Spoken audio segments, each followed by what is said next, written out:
Hey guys, welcome back to this week's episode of This Mic is Crying. It's 6 p.m. right now, and I was supposed to record this like hours ago, but I'm starting now because I realized the only thing that was holding me back is me, and that's what this episode is about. The versions of me that I keep on becoming. And before I even get to talking that much, let me address, like, you're probably like, Gene, why are you posting on a Sunday? You said you were gonna post Fridays. And that is because I'm changing the posting schedule for This Mic is Crying to Sundays at 6 p.m. instead of Fridays at 6 p.m. And that's because I feel like it just suits This Mic is Crying more, and I just like the vibe of it. And also, like, I just feel like, wait, I just feel like I lost a brain cell for a second. But it also just goes well with the algorithm. And yeah, like, I don't know, I just feel like Sundays just suit the This Mic is Crying posting schedule. And also, like, I kind of want to like change the vibe up. I feel like the old ones, or like not the old ones, the ones that I first posted were so like over edited, and I kind of like want to keep it like raw and like not cut out too much stuff because I feel like that's more natural, and like it just feels more better because I was watching like other people's podcasts to like get inspiration on mine and like how mine should kind of like be like. And I stumbled into like Nyla Devora's Bit My Tongue, and I like love her vibe so much. Like, it's just so natural, and like it's just like fun. Like, I don't know, like you just get to be yourself more, and like there's not too much pressure when it's like over edited. So I just like it. Like, it feels more human. But back to what I was saying on the topic of like the versions of myself that I keep on becoming. Like, I feel like every choice you make creates a new like version of yourself. Like, say today I chose to practice guitar. I chose to journal. I chose like make a couple like TikToks, right?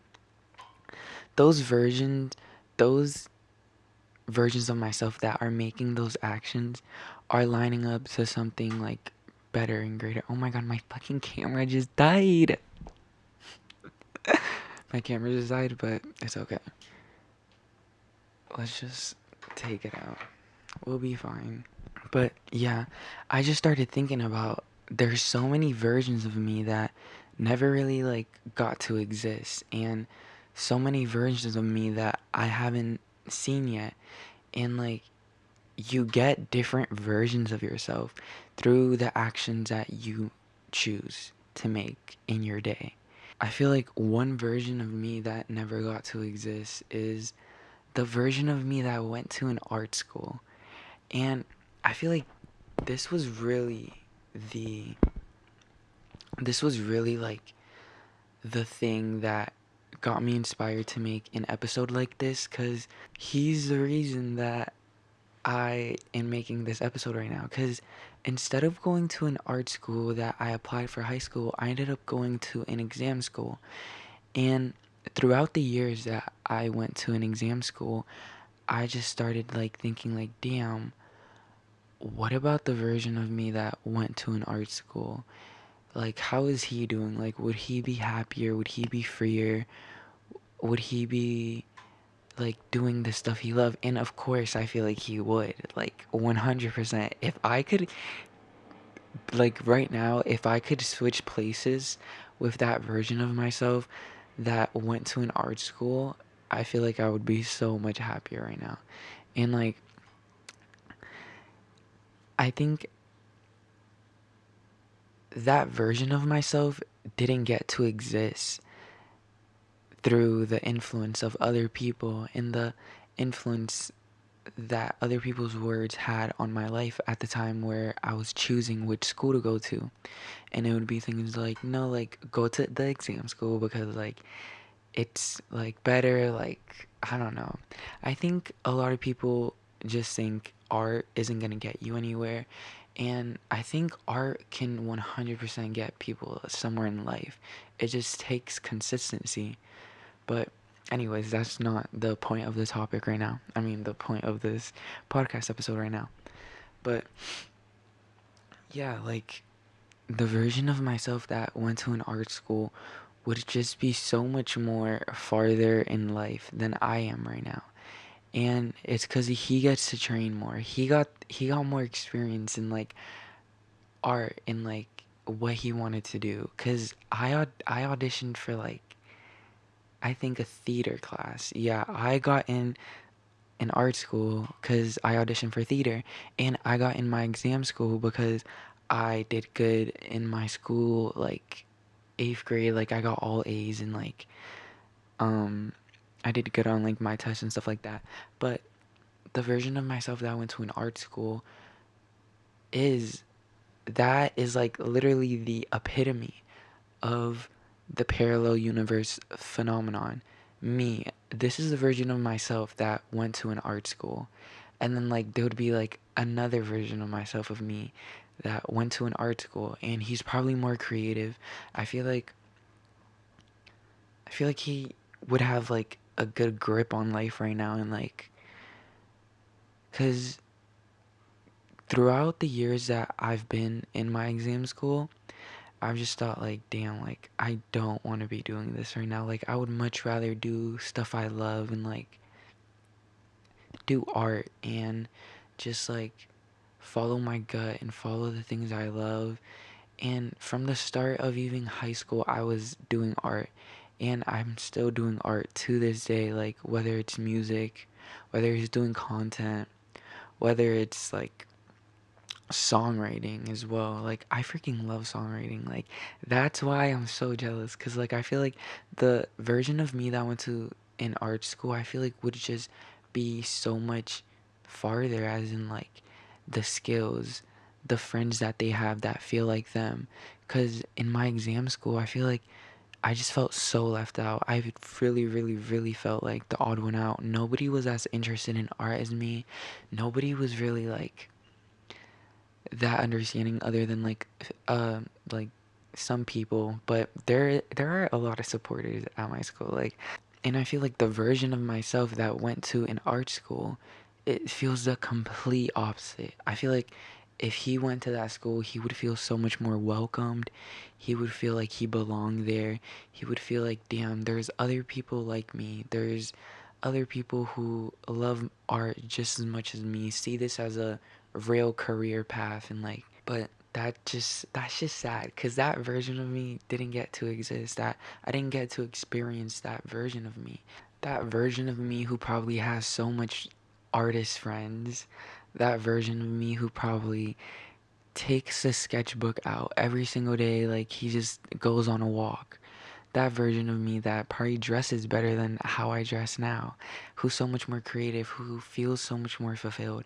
And like, let me not get too depressed right now. Like, I like the version of me. I feel like this version of me is doing the best it can every single day to just get better in my skills and the stuff that I do and what I'm passionate about. So like, let me just give myself that. I just feel like the other version of me would just feel more happier in the terms of like school wise. Because I feel like going to the school that I go to, I just feel so unfulfilled.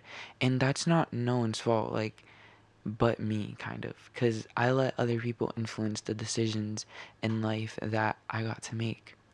But also, I chose a school that looks good on paper, like, looks good to colleges and stuff like that. But like, I just can't help but wonder, would that version of me be happier, freer, or was this the path that I was supposed to walk on? So, let's go deeper into like this phenomenon of parallel universes. There's a theory in quantum physics called the many worlds interpretation, which basically says that every decision you make creates a split. In one world, you say yes. In another, you say no. And in both versions of you exist, just in different branches of reality. I know it sounds wild, but even without the science, our brain kind of does this naturally. There's something called counterfactual thinking. It's that moment where your mind goes, what if I said something different in that conversation? What if I never texted them back first? What if I moved away when I had the chance? Your brains build timelines you never live out, just to compare your current reality against them. And sometimes that makes us grateful. Other times it makes us spiral. And I feel like this is what's happening to me right now. Like, it's making me spiral. It's making me think like, damn, like, what if I chose this school? Would I be happier? But also, like, things, what's meant to be is meant to be, will happen. What's meant to happen will happen. Another way you could also think about this is like in how consistent you are with your actions and how that creates a split in the like parallel universe theory thing. And I think it's like genuinely just about like your character, like creating your character in a way. Like, say I'm building this like character and I give it like habits that it does like every single day. Like, say this character that I'm building is like practicing piano at least like 30 minutes per day every single day. And like that character is going to eventually become a person who is a skilled piano player. There's another person who writes stories, writes movie scripts, writes scripts about anything every single day for like an hour or 2 hours or more. That person is going to eventually become a skilled script writer and maybe like become a famous script writer in the future. So I feel like that's like another way you could think about like this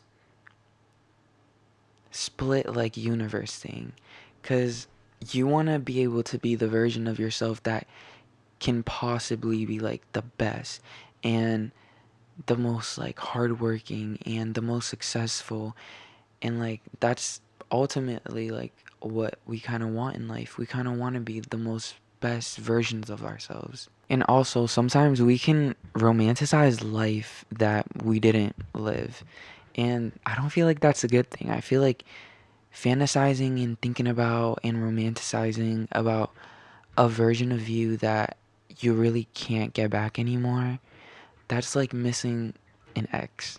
That's literally like like missing an ex. But there's something that most of us don't talk about. How it's possible to feel grief over a life you never even lived. It's not just regret. It's the quiet ache for the version of you who never got the chance to exist. The one who moved to the city, the one who got a new dog, the one who got a new cat, the one who picked up a guitar, the one who started posting every single day. The version of you that actually, I could go on and on and on and on about how different choices and different decisions can create this parallel split in your life. You're the one who carries that grief alone. No funerals, no goodbyes, just wondering, like, just it going in your head like 20 times. And I bet that version of you is probably wondering, what if I had just been braver? I think we all carry ghosts of who we are supposed to be, and sometimes that's a form of grief. But here's what I'm learning in the life I'm in now. It might not be the easiest, but it is the one that gave me resilience. It gave me perspective, it gave me depth, and maybe I had to live this version to be able to create the next. Like, I was the one who had to go through those experiences to be the person I am now. So, what's the point of missing the person of yourself that could have been you? And it's really just changing your perspective on things and changing your mindset and just being grateful that you even get to be a person in this life. I'm like, nobody even like talks about this, about like the chance of like you even being born is like over like like 1 in a trillion or something like that. So yeah, just even be grateful you're breathing right now. And I'm grateful I could even speak on a mic and talk about my feelings and my thoughts and stuff I'm talking about or like thinking about and writing about. And just being able to share that is so beautiful. And I feel like the other version of myself probably would have done the same thing, but that's not, it's like what I'm trying to say is that's not the point to like think about and be sad and mourn over a version of yourself that never got to exist.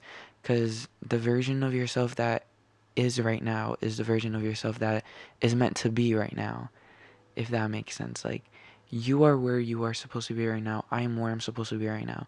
The path that I'm taking right now is the path that I'm meant to take and the path that is going to get me to the most successful version of myself. But it's also about your actions. Like, what are you doing every day to make sure that version of yourself is the best it could possibly be? But here I am. I'm still figuring out, like, who I want to be in life, and I'm still trying to figure out, like, what even font I like right now for my brand. But I think I'm finally starting to choose this version of myself. Not because it's easy, but because it feels like the truth. Becoming isn't this huge cinematic transformation. It's slow, sometimes ugly. It's small choices, daily discomfort, tiny risk that nobody claps for. And even though I'm still in the middle, I feel different. Creatively, I'm speaking up more. I'm letting myself feel things, even if they're messy. I'm not cutting off the raw parts anymore. I'm letting them stay in. Emotionally, I'm learning to let go of timelines. I'm not where I want to be yet, but I'm closer than what I was, and that matters. Spiritually, I'm learning how to believe in myself without waiting for permission, without needing the whole world to validate me first. Because the truth is, this version of me, the one recording late, nervous, uncertain, he's still worthy of being seen. He's still somebody I want to become. And if you're listening and you're stuck on thinking about two lives, the one you're in and the one you dream about, I want to say that you're not alone. It's okay to feel lost between timelines. It's okay to feel like you lost the person you could have become. But the truth is, you're still becoming and you're still, there's still a future for you. You're still walking on your path. You're still walking on your journey. But anyways, that's all I have to say today in today's episode. And yeah, even the version of me that's showing up to make these types of videos are a version of me that is still building. And I feel like even like on the journey I'm taking now and like the path that I'm taking now, I'm going to see different versions of myself that could have been. And yeah, thank you so much for listening, and I'll see you guys next Sunday.